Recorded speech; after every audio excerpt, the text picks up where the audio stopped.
हमारे YouTube channel में आपका स्वागत है। चैनल को सब्सक्राइब ज़रूर कीजिए ताकि आने वाली अगली वीडियो डायरेक्ट आप तक पहुंच जाएं और आप इसका भरपूर फ़ायदा उठा सकें। तो चैनल को सब्सक्राइब ज़रूर कीजिए, लाइक कीजिए, कमेंट कीजिए, शेयर कीजिए।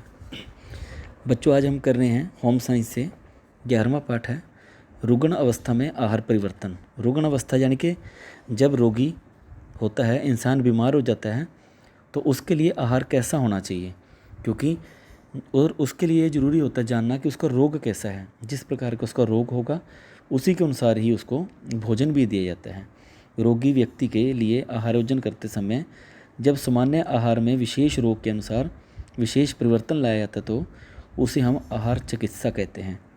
एक कुशल आहारोजन सामान्य को ही आधार मानकर उसमें सभी प्रकार के परिवर्तन करता है और रोगी का रोग दूर हो, उससे पाचन संबंधी अंगों पर कोई प्रभाव ना पड़े, खाने के बाद उसे मनोवैज्ञानिक संतुष्टि और तृप्ति मिले। तो ये आवश्यक है कि, लेकिन उससे पहले पता होना चाहिए कि रोगी को रोग क्या है, उस रोग की अवधि क्या है, वो किस वजह से रोग का शिकार हुआ है, तो उसका भोजन भी उसी तरीके से बदला जा सकता है। अगर उसकी डायबिटीज़ बढ़ी हुई है तो उसको मीठा पदार्थ हम नहीं देंगे।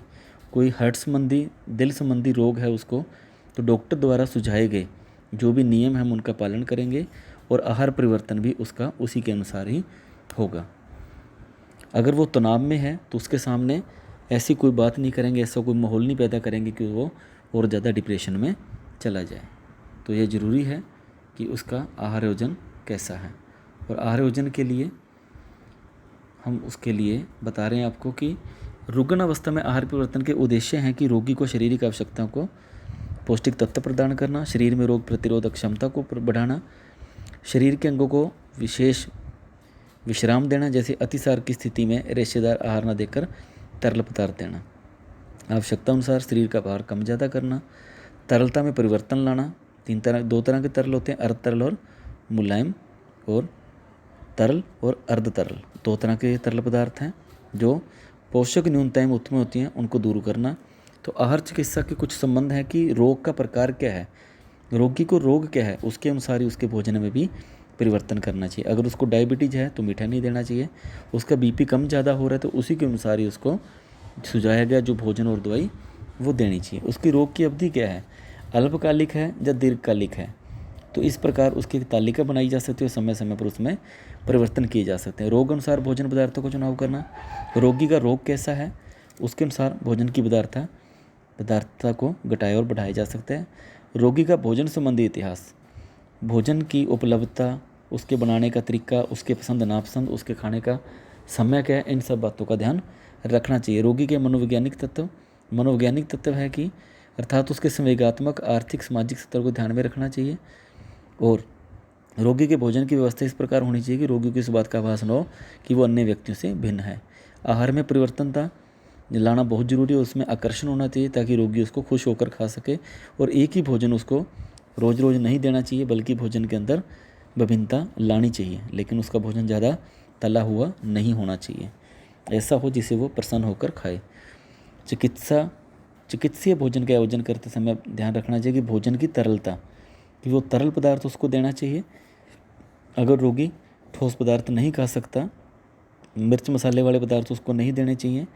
इसमें पूर्ण तरल आहार हम उसको दे सकते हैं। जो खाद्य पदार्थ सामान्यतः तापक्रम पर तरल रूप से होते हैं अथवा भोजन पदार्थ कच्चे रूप से अथवा पकाकर तरल रूप से लाए जा सकते हैं। इसमें अधिक पतला और छना हुआ भी होता है।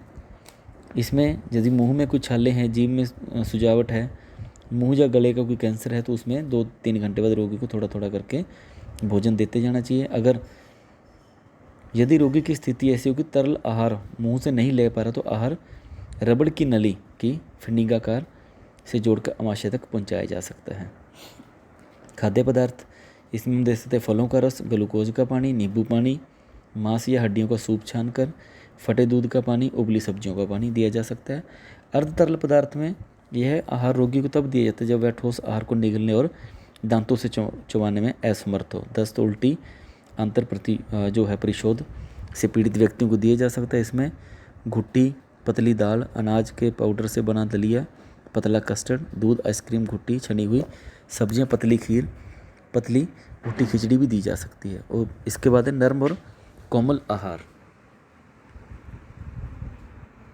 जो नरम और कोमल आहार है, इसमें पौष्टिकता की दृष्टि से यह संपूर्ण रोगी को संतुष्टि प्रदान करता है। जिन लोगों के दांत न हो, पाचन संस्थान कमज़ोर हो, शल्य चिकित्सा से पहले अथवा ऑपरेशन के बाद सामान्य आहार ना ले सकते हो, तब उसको नरम आहार दिया जा सकता, जैसे कि मथे हुए फल सब्जियां, चावल, दलिया, खिचड़ी, डबल रोटी, दही, रायता, पनीर। फिर आता है सामान्य आहार। जब कोई रोगी सभी प्रकार के भोज्य पदार्थों पचाने में समर्थ हो जाता है तो उसको संपूर्ण आहार दिया जा सकता है। निश्चित करना आवश्यक हो जाता है कि आहार रोगी की ज़रूरतों को पूरा करता हो। जैसे दुर्घटनाग्रस्त कोई हुआ हो, उसकी हड्डियां टूट गई हो, तो ठीक से वो ग्रहण कर सकता है अगर भोजन को, तो उसको प्रोटीन अधिक मात्रा में देना चाहिए। गुर्दे के विकार में सोडियम की मात्रा कम कर देनी चाहिए, परंतु खाद्य पदार्थों की उतनी ही मात्रा रखनी चाहिए जितने वो साधारण दिनों में लेता था अपनी उम्र के अनुसार। भोजन पकाने का ढंग।